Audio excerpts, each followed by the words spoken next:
Alright, y'all. Welcome back.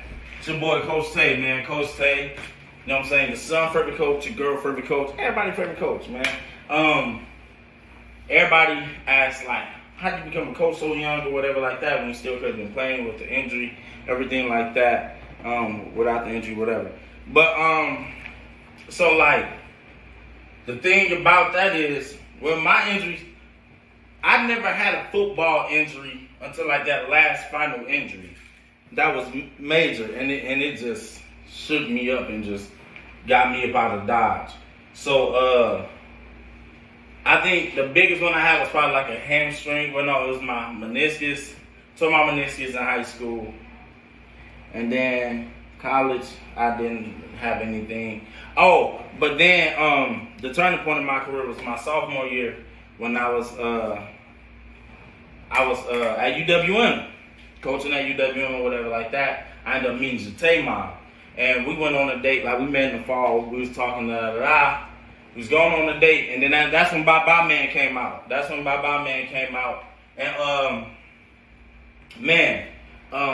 I was doing good that year, man. Like, before I found out I couldn't even play, me and Chicago, me and Chicago went that whole camp without nobody catching no pass on me. I went that whole camp without nobody catching the pass. So that's 4 weeks. 4 weeks. It was like 4 weeks. It was like that whole month. Without nobody catching the pass on me. You know what I'm saying? I had the corner. That stuff was in the bag. You know what I'm saying? It was whatever. I was just there to get film and stuff like that. So when I realized that I couldn't play, whatever, talked to Coach Dave, and he just was like, yeah, you can't play, so you're the student coach. I'm just like, all right, boom. And I'm just like, go develop into that or whatever, like do that. But man, we go on to Bye Bye Man. We go see Bye Bye Man, and I'm driving, and I'm coming down 43 in Milwaukee, down Interstate 43, and I'm talking to Coach Tae mom, Paula. So I'm talking. I'm like, yeah, girl, and it's a semi truck in front of me, and they back door thing is open. They latches up. So a pallet fall out. A pallet fall out in front of my car. I had a Chevy Cavalier, like a green Cavalier. It was like a 02, 03, a little small little thing. It fell out, and when I'm talking, she grabbed me and was like, Tay. So now we in the left lane. So now it's either like hit the wall median right here, go over the pallet, or come in the oncoming traffic. So I end up trying to like, boom. Essentially, I end up hitting the wall. Boom! Car ended up flipping. Like 3 lanes over. We land on like the two wheels on the right. I was like, bam! But my whole front is cracked. Like radiator fluid, engine, all that stuff is shot. Like it's leaks everywhere. Like all the fluids and stuff everywhere. And Paula got knocked out when her head hit the dashboard. She out, and I was literally wide awake when I heard something in my head told me, boy, if you close your eyes, you gonna die. You ain't gonna open them up no more. So I flipped, boom, and I'm just in the car like, boy, there ain't no way. Like, we literally flipped like left to right. We was right there by Locust where you come down and keep going northbound. So that happened. I'm trying to wake her up. She ain't getting up. So now I'm grabbing like her wallet and keys and everything like that. Like, get up. I think the car finna blow up. Like how they do in movies. I'm grabbing her, grabbing her. And then the lady put over. I saw everything. I still don't remember this lady's face. It feels like this lady was like an angel or something. I don't know where the lady went. I don't remember the lady's face. I don't remember her name. I just know she was a young white girl that was like our age. So I was like 19. She had to be like our age. She was young. She had like a black little small SUV or something, like a Santa Fe or Explorer or something. Like it was something small. And put Paula in the thing, and the police came, and they was like, was you drinking or what happened? And I'm telling them what happened. They was like, was you drinking? Was you high? I'm like, officer, I don't smoke like liquor. And then I was like still a little in shape. So I don't smoke and drink. Like, what's you it was 2 officers and his partner like, bro, you tripping. Like, dude over here like making it like I'm intoxicated. Why nobody intoxicated? I don't even drink or smoke. What is you, bro? So I want to talk to dude. Let me talk to dude. So then I'm talking to the officer. And they like, yeah, your girlfriend and girlfriend. Boy, no, they not. What about no? Boy, that's why I'm one of them. But no, this ain't shorty, don't.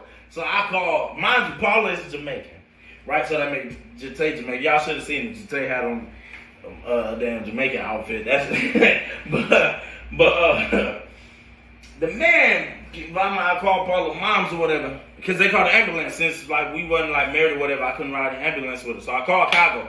Cago at a UWN party. He finna lead the party and like come to the hospital. I'm like, no, you good. My mama ended up coming to get me and took me to the hospital that Paula was at, and she keeps saying like, no. So before that happened, I called Paula mama.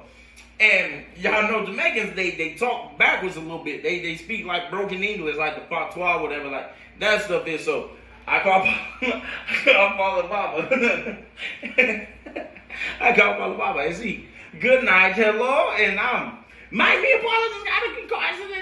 See, you tell me not,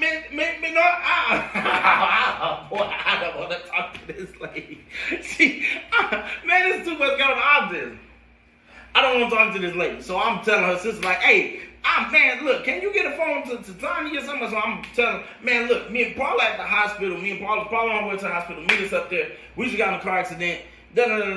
So she ended up going to the hospital. Tanya, she got a real bad accent too, but Tanya can speak, like, English. She can speak English and understand. So so then, boom, Chicago was finna slide. I'm like, no, you at a party, go do you. And this whole time, I'm like running, like before that happened, I'm like going through traffic with like Paula's stuff. Like cars coming, we going, like the lady parked, so we gonna enter oncoming traffic. Cause the car like spent around and some crazy stuff. So like I'm running through traffic trying to get to the car and stuff back to Paula. It felt like an action movie. And my adrenaline just fight or flight. I'm like, boy, I need to get moving. My mom like, you need to get checked out, you need to get checked out, you need to get checked out, I ended up going to the hospital. I ended up going get checked out. I ended up getting a check or whatever, getting a CAT scan or MRI, whatever they call it. Paula in a whole nother room, I'm in a whole nother room. And it's like 1 in the morning. It's like 1 or 2 in the morning or something like that. We didn't leave the hospital until like 5:30, 6 o'clock.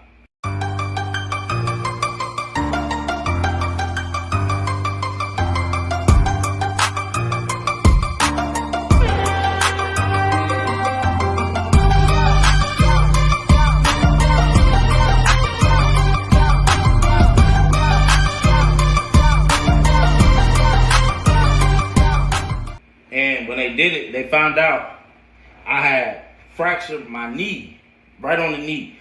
I had fractured my knee.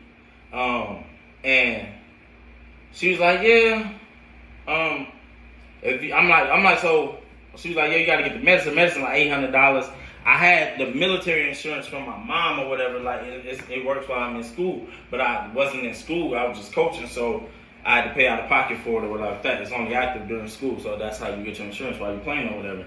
So I ended up having to pay out of pocket. Shout out to my mama for making that happen. So I ended up having to take a shot in my stomach for like 3 months or 2 months or something like that.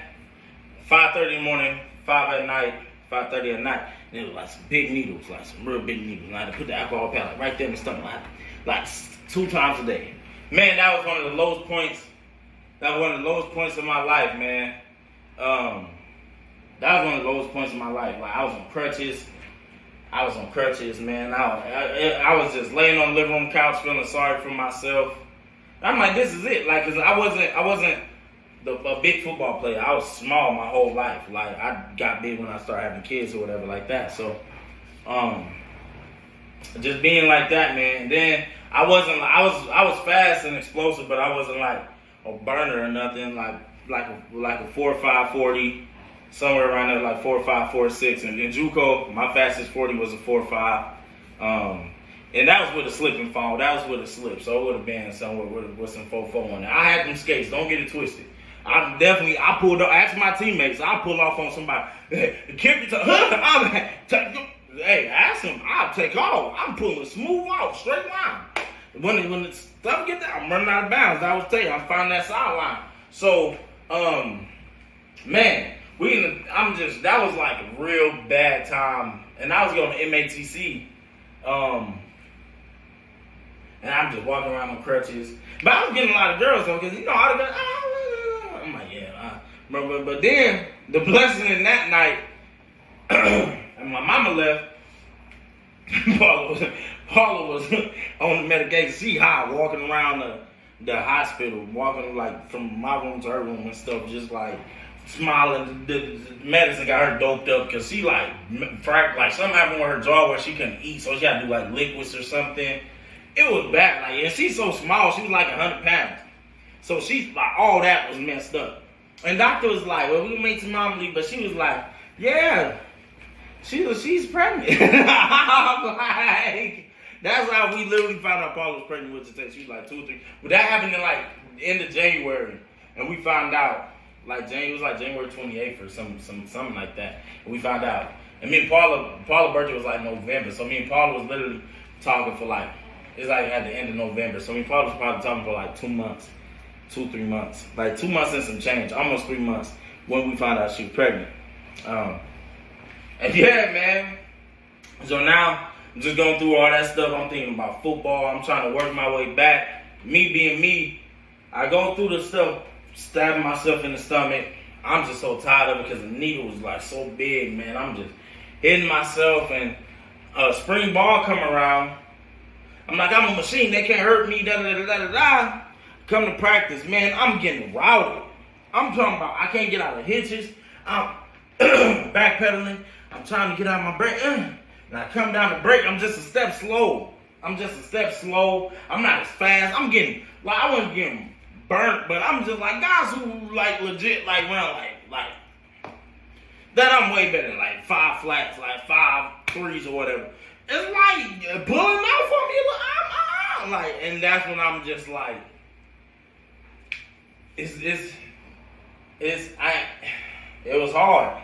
It was hard, man, because, and the thing about that is that I had to develop. I think that's when I started getting into my bag even more as far as IQ. I had to develop more IQ because I couldn't rely on athleticism so much. And I had to start just putting myself in spots. And that's how I had to start understanding routes, understanding stuff in one-on-ones from the DB point of view. And that's how my IQ built up, which essentially lets me becoming like a coach. So, and I wasn't a big weight room guy. Coach Moses will tell you, he used to go to coaching clinics out in Notre Dame. He would be like, you know what's different? What's the difference between you and this corner in Notre Dame or whatever like that? And I'm like, he at Notre Dame and I'm at a JUCO or I'm at the crib. He lift weights. Because in my head, I always think weights make you slow. That's why I stayed away from weights. I always felt like you get too big, you can't be able to run and move, but I didn't know that it was the total opposite. Like, and it enhances everything, but he just kept saying, you gotta get in the weight room, gotta get in the weight room, gotta get in the weight room. Like, even in JUCO, I'd be in the weight room, but I was more so just speed training, like doing my K-dance. I never worried about the weight room because I was so much faster and I was being used. I would never have to get hit until the day the speed got cut away from me. It's like being one of the basketball players and like, how they said Kobe was ahead of the time because he always developed the fadeaway game, the mid-range game, the back to the basket before he lost his athleticism and everything. So now when it went away, he just transitioned instead of you just relying on just having bounce and stuff like that. Now you can't do nothing but just dunk. You ain't got no jumper, no fadeaway, nothing. So when that left, I didn't have nothing else in my arsenal. I waited until it happened for me to become more disciplined. So essentially, I ended up like becoming like a zone corner. Because I couldn't just turn and run and be physical up front because if I get beat, it's over with. I can't move lateral and stuff no more. Like, it was just bad. And he always used to drill it like, you gotta get away, because it's nothing. Like, you can be doing this and this. Like, you can be up here with these guys, you can be doing this, but you gotta get in the weight room. And I'm like, I ain't trying to hear none of that. Like, I thought like your hand, I don't know what it was, man. So when I went through that situation with my knee, and I had to break down that practice, but I was getting into it with my teammates. I was crying, bro. Like, I literally drove to Chicago to the spot to his dorm. I'm telling Chicago, like, bro, this might be it. Like, bro, I ain't got it. I ain't got it no more. Like, this, I don't have it, bro. I'm getting work. Like, I don't have it, bro. And it was just bad, man. Like, it was just bad, man. So then, once I left UWM, like, some years had passed. So now I'm going back to running back because now I got weight on me. I'm like 215. I went from like 180 to 215. It was mostly baby fat. I put on all the weight. Paula only put on like 20 pounds when she got pregnant. I put on all the weight. I went from like 180 to 215. You know what I'm saying? 210. So I started playing running back. I had a little bit of stuff from JUCO that I sent some colleges, like Tabor College. My boy Cricket put me on with in Tabor College, the NAIA in Kansas, and then WLC in Milwaukee. And I ended up choosing WLC because me and Paula was still together. So I'm like, I got to Tae now, so I'm like, I can parent while playing football. We broke up and all that stuff happened. So now I'm at WLC playing running back. I'm still not as fast. I'm bigger, so not just I lost all the weight. I went from 215 to 190 going into camp. So now I'm bigger. Like, I'm still like the same size I am now. Like, I was bigger arms and everything. I just didn't have it on my stomach. Like you know, my teammates like, "Tell you're a unit, bro. Like you're a unit, bro." Like you can tell I had a kid. Like, I'm just dad bod. I'm just like big arms with like. So going there playing running back or whatever.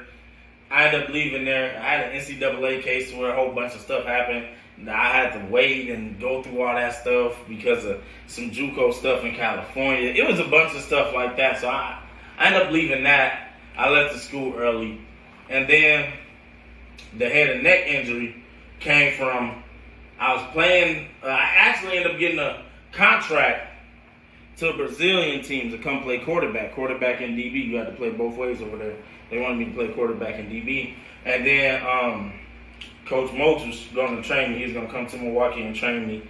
And then I ended up going to make a team in the TPSFL, Trinity Spring Football League. They started West Coast and they expanded East Coast. And it was me and a bunch of college guys. Me and Chicago went to a tryout in Chicago. We ended up making that, so I said, forget the overseas football team. I ended up going to make the team there. The team ended up folding. Team folded. I was sick. So now, like, a whole bunch of us, me, Chicago was like Division I, Division II guys, a bunch of young guys. We already signed contracts. We did the we did the tax stuff, the I-9 or whatever like that. Everything, like physicals, everything, the equipment, all that. And then the league folded. And so then I ended up going to play this semi-pro game to go get some more tape. And I'm like, all right, this is going to be the last time you know what I'm saying? Everybody knows the last time you say this is going to be the last time, anytime you say this is going to be the last time, is when the worst stuff literally happens. I get in the arena game. I'm playing quarterback and all this other stuff because I'm just more athletic and younger than everybody. This is like years down the line now. I'm like 23. I end up going in the game. This is at halftime. I'm talking stuff. Oh, y'all suck. No, we up like 30 whatever, like to 0 or whatever. And I end up running the ball, and it's a zone read. I'm at running back. I get the ball, and I get in, and I'm finna take shuffle. All of a sudden, I just hear I just hear wind in my helmet. Like, and then it just went dark. I woke up. They had my chest and stuff off, my shoulder pads and stuff off, people breathing. I ain't gonna lie, somebody's breath was cracking. When I say, man, when you come into your senses, boy, one of y'all is busting. I'm going, boy, it smells, boy, who is up? I'm in the neck, but they had me in the extendo joint. I can't even look. I'm trying to look over it. Man. They ended up getting me in the ambulance. My brothers ended up riding with me to the hospital. My boy Cool was in the ambulance with me. Cool, man, they need to slow this thing down, man. I swear to God. Hey, man, like, my brother ain't back here with his name. I swear to God. Like, Cool look like T-Pain. So we get to the hospital. The lady get to pressing on my thing. I can't feel it. I'm just like, I thought she get the panic. Like, he probably paralyzed and stuff. She telling this, I couldn't feel it. My body wasn't shocked. I don't know what happened, but I couldn't feel it. Then everything started coming back. Still in the neck brace, and that's what y'all see in one of my TikTok videos where I was in the neck brace and my shirt, and I had my finger in my shirt and stuff was cut up and everything like that. Basically, I had a real bad concussion and my spine is permanently like that. So when he slammed me, my head hit the wall in the grass and it like folded over. My body folded over my neck. And that essentially led to me crunching like my spine. And I had real bad migraines, man. I was taking perks and everything. I had like real bad light sensitivity. I was sitting in the dark for a long time. Even now, that's why I can't see, because if you know the human body, your eyes is in the back of your head and it's like a projector to go out. So that's why I can't see. Like, my players know, like, I watch film like this close. I'll be like this, like looking at the TV, like I can't see. Like, I can't even, like, even when I'm calling games, I can't see. Like, anything past, like, 5 yards, I'm like, I'm trying to keep track in my head, like, what down do I ask the ref or something like that, or just kind of look up at the TV. You see me, I'm always looking up at the scoreboard and stuff, like, trying to see. I can't see that far. Like, and then, yeah, that situation happened. I never picked up a football again and played padded football. I played flag, but it didn't fill the void. So yeah, that was that. And then I ended up finding out when I was in Colorado from the chiropractor that my left side is weaker than my right arm. And I got a hole in the left side of my skull that shuts down like the left side of my, so it makes it weaker. So he got to adjust it, and they trying to do open head surgery on me. They're not doing all that. But long story short, that's just the story time of when I knew that the game has left me and what was going through my head and my thoughts and feelings and everything towards. Now I'm just glad that I'm not paralyzed, man, because the lady was like, you 23 years old with a kid, like she talked to me like, you blessed to even be like walking away type deal, like, because like you could have been in a wheelchair at 23, and like, you know what I'm saying? I thank God for that. So sometimes you go through things and you don't understand why you go through it until you get to where you gotta go and you go through it, then you realize that it was for the greater good. Because had me not been going through that stuff, I'd probably still be chasing a football contract like guys my age and everything like that. Probably playing arena, trying to play arena, get contracts, anything like that. But God had a different path for me, and that's how I ended up getting here to being Coach Tae. So, man, I'm grateful for that. That's a little bit of help stuff to figure out with my head and everything like that. Still, my neck and all that stuff. So, I'm going to get glasses, work my way back up in the gym and stuff like that. For now, just be doing my little at-home, little prison workout, the little dips and push-ups, getting my little, you know what I'm saying, get my little swole on, stuff like that. But, yeah, man, that's just story time with Coach Tae. Make sure y'all like, comment, share, subscribe, tell a friend, come play for the boy. Coach Tae 2025, come play for me. Whether I'm a DC head coach, hopefully I get that head coach position. But just remember, if it was easy, everybody could do it. You know what I'm saying? Everybody else could do it. And take pride in what you do. Always take pride in what you do. Because you got to know you that dude. If you don't think you that person, ain't nobody else will. So just stay blessed. Keep grinding. Do your thing. Get your boy Coach Tae. Y'all stay safe out there.